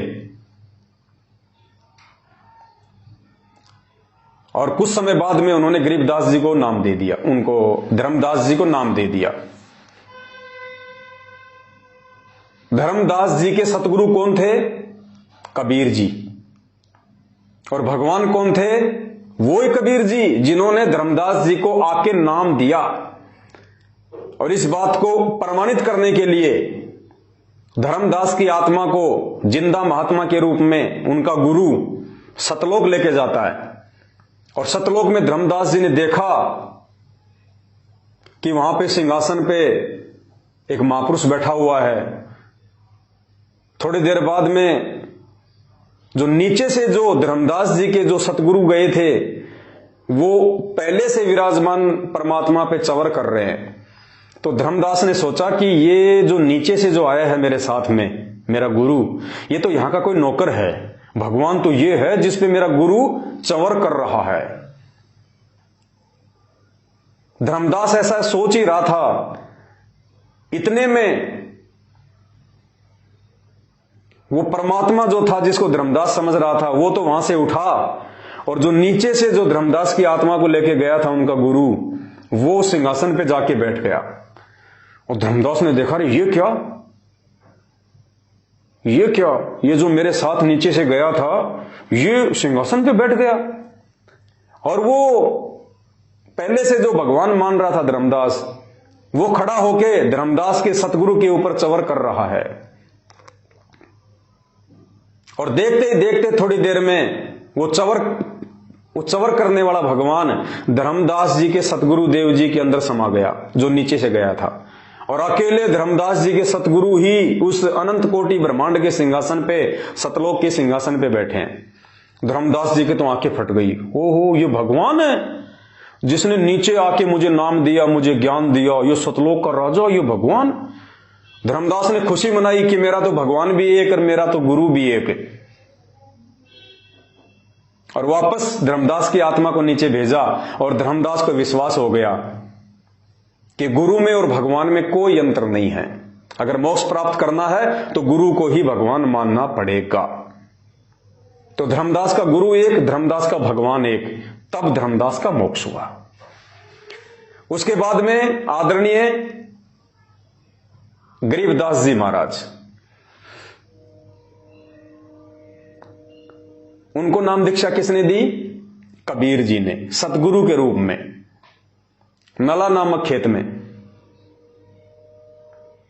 उस समय तक गरीबदास जी समझ रहे थे कि ये बाबा जी कोई और है, और ये सतलोक की जो जानकारी दे रहे हैं वो भगवान कोई और है।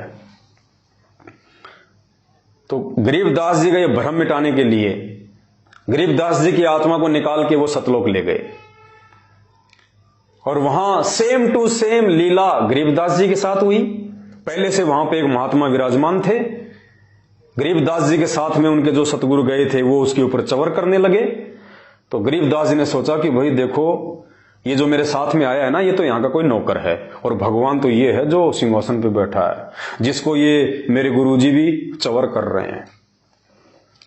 थोड़ी देर में वो महात्मा वहां से उठा, गरीबदास जी का गुरु सिंहासन पे बैठा और वो महात्मा गरीबदास जी के गुरु जी पे चवर कर रहे हैं। गरीबदास ने देखा ये क्या हो गया भाई, और ये भगवान मेरे गुरु जी पे चवर कर रहा है। इतना सोच ही रहे थे कि वो चवर करने वाला महात्मा गरीबदास जी के गुरु जी के अंदर समा गया। अकेले गरीबदास जी के गुरु जी रह गए। गरीबदास जी को यकीन हो गया कि मेरे को जिसने नीचे नाम दिया था, जो मेरे को ऊपर लेके आया, अरे भगवान भी वही, गुरु भी वही, और कोई दूसरा है ही नहीं। तो गरीबदास जी का गुरु एक, गरीबदास जी का भगवान एक, तब उनका मोक्ष हुआ।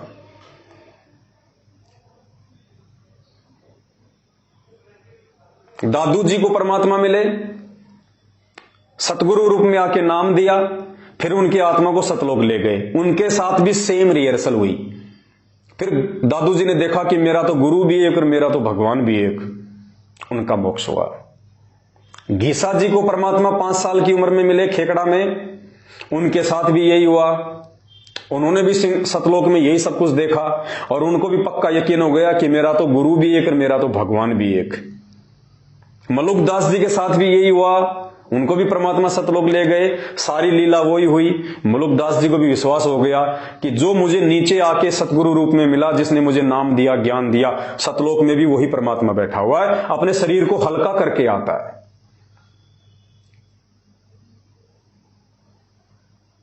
650 साल पहले काशी में पंडित रामानंद जी के साथ में भी परमात्मा ने यही किया। नीचे से उनकी आत्मा को ले गए, सारे ब्रह्मांड दिखाए, सतलोक में ले गए और सतलोक में सेम टू सेम यही लीला हुई। और नीचे जब उनकी आत्मा को छोड़ा तो 5 वर्ष के रूप में वही परमात्मा सामने खड़ा है जो सतलोक के सिंहासन पे बैठा था। तो रामानंद जी को पक्का यकीन हो गया और रामानंद जी ने क्या कहा, दहु ठोर है एक तू, दहु ठोर है एक तू, कि परमात्मा दोनों जगह, ठोर मानी जगह और दहु मानी दो, दोनों जगह आप ही हो। दहु ठोर है एक तू और भया एक से दोए, और गरीब दास हम कारणे तुम आए हो मगजोए, कि परमात्मा सतलोक में भी आप और नीचे भी आप ही हो, दोनों जगह पे आप ही हो। और हमारे लिए, हमें काल के जाल से बाहर निकालने के लिए आपने अपना यह रूप धारण किया है। तो पुण्यात्माओं, आज से पहले जिन जिन संतों का, महात्माओं का परमात्मा हमें उदाहरण देते हैं, जिनको परमात्मा ने सतलोक दिखाया, और सतलोक देखने के बाद में उन पुण्यात्माओं ने विचार किया कि भगवान भी वही और गुरु भी वही।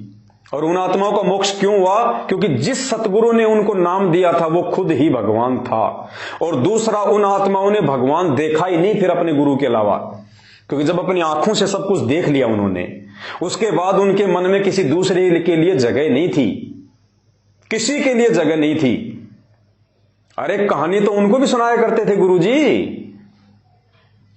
क्या धर्मदास जी को उन्होंने द्वापर में अपनी कथा नहीं सुनाई कि द्वापर में धर्मदास वो परमात्मा करुणामय ऋषि के रूप में आया था, त्रेता में वो परमात्मा मुनिंद्र ऋषि के रूप में आया था, और धर्मदास सतयुग में वो परमात्मा सत्सुकृत उनके नाम से आया था, और भाई इस कलयुग में मेरे को भेज दिया। अपने आप को छुपाया करते थे। क्या धर्मदास को उन्होंने कथा नहीं सुनाई? क्या दादू जी को उन्होंने कथा नहीं सुनाई? सबको सुनाई। लेकिन उन आत्माओं का मोक्ष कब हुआ? जब उन्होंने गुरु और भगवान को एक मान लिया। तो पुण्यात्माओं, आज यदि हम गुरु और भगवान को एक नहीं मानेंगे तो हमारा मोक्ष कैसे हो जाएगा? इम्पॉसिबल, हो ही नहीं सकता। जब तक हम उन महापुरुषों की तरह अपना व्यवहार, अपना आचरण, अपना पतिव्रता धर्म को नहीं संभालेंगे, जब तक हम गुरु और भगवान को एक नहीं मान लेंगे। अब आज 8 सितंबर को तो ये लोग गुरु जी का जन्मदिन मनाते हैं, और अब जून के महीने में दाढ़ी मूछ वाली फोटो को भगवान मान के उसका प्रकट दिवस मनाते हैं। अरे दो तो छोड़ो, गरीबदास जी को और घुसेड़ दिया बीच में, 3 भगवान हो गए, 3।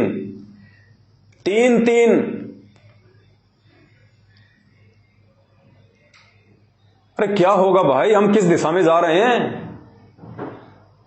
अरे एक पैंट को एक ही आदमी पहन सकता है, 3 नहीं पहन सकते, 2 भी नहीं पहन पाएंगे ढंग से। पहन लिया तो वो ढंग से वो चल नहीं पाएंगे। अरे तुम किस रास्ते पे जा रहे हो बिचली पीढ़ी की हंस आत्माओं? तुम्हारे से तो सतगुरु रामपाल जी भगवान ने बहुत ज्यादा उम्मीद लगा रखी थी 650 साल पहले कि मैं नीचे जाऊंगा, उनको ज्ञान दूंगा, उनको शिक्षा दूंगा, अब की बार मेरे बच्चे भ्रमित नहीं होंगे और मेरे बच्चे गुरु और भगवान के भेद को मिटा देंगे मेरे ज्ञान से। अरे तुमने तो उल्टा परमात्मा की मुश्किलें बढ़ा दी। परमात्मा ने सोचा क्या था और तुम कर क्या रहे हो? तुमने तो 3-3 कसम बना लिए, 3-3 पति बना लिए, 3-3 परमात्मा बना लिए।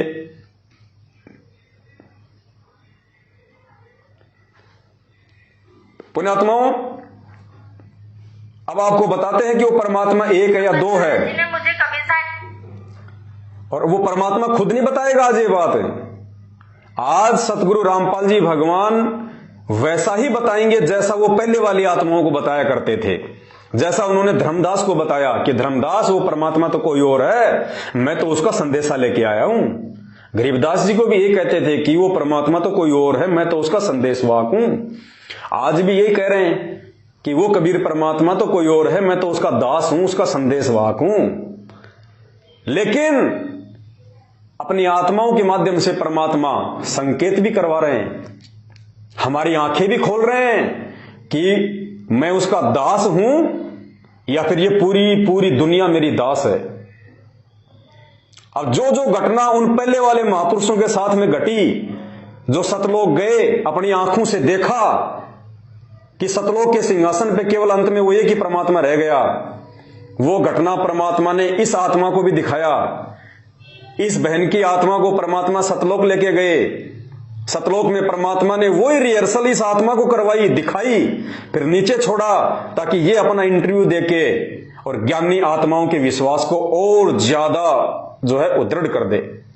तो पुण्यात्माओं, ये विश्वास परमेश्वर साथ संगत से जुड़ी हुई आत्माओं का दृढ़ करवाने के लिए इस प्रकार के इंटरव्यू दिलवाते हैं। वरना जिसने इंटरव्यू दिया उसको भी नहीं पता कि मैं क्या बोल रही हूं। और जो लाखों लोग उन टीवी चैनलों पे इंटरव्यू सुनते हैं लेकिन मनमान आचरण कर रहे हैं, उनको नहीं पता कि बहन क्या बोल रही है, क्या शिक्षा दे रही है।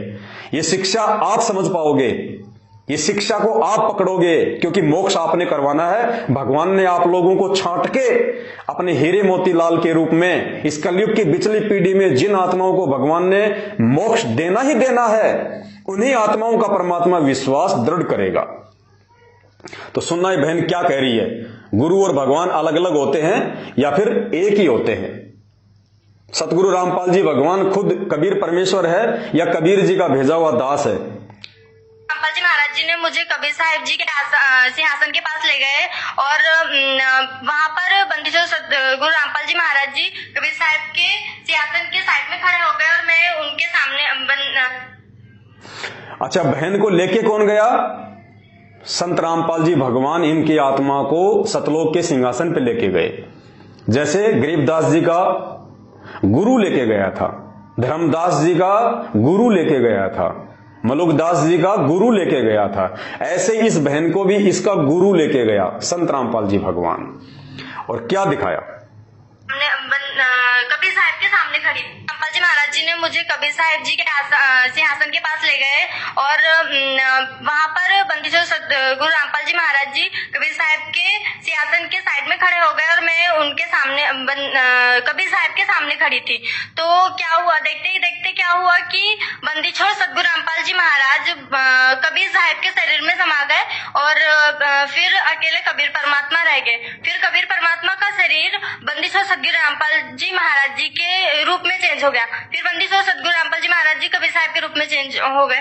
फिर तब मुझे वहां पर समझ आया कि जो बंदिशोर सतगुरु रामपाल जी महाराज जी हमारे बीच यहाँ धरती पर रह रहे हैं, यही खुद कबीर परमात्मा है और यही भगवान है जिसे मैं बचपन से तलाश रही। अपने आत्मा, मैं तो नहीं कह रहा ये, मैंने तो इंटरव्यू नहीं दिया, ना मैंने इंटरव्यू लिया। इंटरव्यू देने वाले सतलोक आश्रम मैनेजमेंट हरियाणा से जुड़े हुए हैं, इंटरव्यू लेने वाले सतलोक आश्रम मैनेजमेंट हरियाणा वाले हैं। मैं तो आप लोगों को दिखा रहा हूं कि भगवान की पहचान कर लो, सतगुरु को पहचान लो, इसे परमात्मा का कोई दास समझ के भूल मत करना। ये खुद साक्षात धरती पे परमेश्वर उतरे हुए हैं। और एकमात्र इन्हीं की पूजा करने से, इन्हीं का प्रकट दिवस मनाने से, इन्हीं के आगे भोग लगाने से, इन्हीं के बताए अनुसार भक्ति विधि करने से हमारा मोक्ष होगा। गरीबदास जी की शोभा यात्रा निकालने से, संत रामपाल जी का बोध दिवस मनाने से, कबीर जी दाढ़ी मूंछ वाले का प्रकट दिवस मनाने से और लड्डू जलेबी के चक्कर में धक्के खाने से मोक्ष कभी जिंदगी में नहीं होगा। अपना इतना बड़ा बिगाड़ कर लोगे, इतना बड़ा बिगाड़ कर लोगे, दोबारा इसकी भरपाई नहीं हो पाएगी। ये एक बार समय हाथ से निकल गया, काल भगवान साइड में गधा बना के छोड़ देगा, फिर कोई लेना देना नहीं है। तो दास की तो हाथ जोड़ के विनती है आप सभी भाई बहनों से, केवल समझा सकते हैं आप सबको, मानना या ना मानना ये आपके ज्ञान आधार और आपके भक्ति संस्कारों के ऊपर निर्भर करेगा। जब तक परमात्मा ने श्वासें दे रखी है तब तक हम संदेशे देते रहेंगे, भाई बहनों को जगाते रहेंगे, गुरु को ही भगवान साबित करते रहेंगे, आपको परमेश्वर के लिए दृढ़ करते रहेंगे। और जब तक ये दृढ़ता हमारे अंदर नहीं आएगी, जब तक हम अपनी अंतरात्मा से, दिलो दिमाग से इस बात का निष्कर्ष नहीं निकाल लेंगे कि सतगुरु रामपाल जी ही खुद कबीर परमात्मा है, खुद भगवान है, इनके अलावा दूसरा धरती पे कोई नहीं है, और इनके अलावा किसी का भी बोध दिवस मनाना तो उनका भी नहीं, हमने गुरुदेव का भी बोध दिवस नहीं मनाना है, सिवाय उनके प्रकट दिवस के 8 सितंबर के। और अन्य दूसरे संतों का ये बोध दिवस मनाना, उनका प्रकट दिवस मनाना, पुण्यात्माओं बहुत भयंकर चाल काल भगवान अपने ही भगत भाई बहनों के माध्यम से तुम्हारे को ठगने के लिए चल रहा है। अगर समय रहते उस चंगुल से बाहर निकल जाओगे तो निकल जाओगे, और मुझे पता है इस बात का भी पुण्यात्माओं की सभी नहीं निकल पाएंगे। परमात्मा कहते हैं गुरुपद सेवै बिरला कोई, जहां पर कृपया साहिब की होई। गुरुपद को तो कोई बिरला ही जान सकता है, पहचान सकता है। गुरुदेव के बताए अनुसार भक्ति कोई बिरला ही करेगा। खोकापुर में काग मिले दिन दोई रे, अरबू में कोई हंस हमारा होई रे। ये संसार विगन की घाटी, कोई निकलेगा बिरला सूर। पुण्यात्माओं कोशिश करो उन बिरला सूरवीरों में आप शामिल हो जाओ। कोशिश करो, अंतिम समय तक आपने ये पतिव्रता भक्ति करनी पड़ेगी। गुरु के अलावा कोई दूसरा भगवान है, दिलो दिमाग से इस बात को डिलीट कर देना और साध संगति से जुड़े रहना। साध संगति से हटे, काल भगवान कहां जाके पटकेगा समझ में भी नहीं आएगा। और ये परमात्मा इतनी जल्दी हिसार जेल से बाहर नहीं आने वाला, तांडव मचेगा तांडव। और ये जितने भी लोग साध संगति रूपी हाथी से नीचे उतर के गए, इनके तो कहीं अते पते भी दिखाई नहीं देंगे आपको, अते पते भी क्या होते हैं। सौभाग्य यदि कोई रो पीट के वापस आ गया तो साथ संगति में, अन्यथा ये वहां नहीं टिकने वाले, क्योंकि वहां पे आत्मा की खुराक नहीं है। और इन लोगों को आत्मा की खुराक खाने का जो चस्का है वो लग चुका है, ये लोग वहां पे नहीं टिक सकते। तो दास की केवल इतनी विनती है, बाकी आप सबके संस्कार, आप सबकी समझ और सोच, जो जैसा करेगा समय आने पे अपना पाएगा। हम 15 फरवरी 2023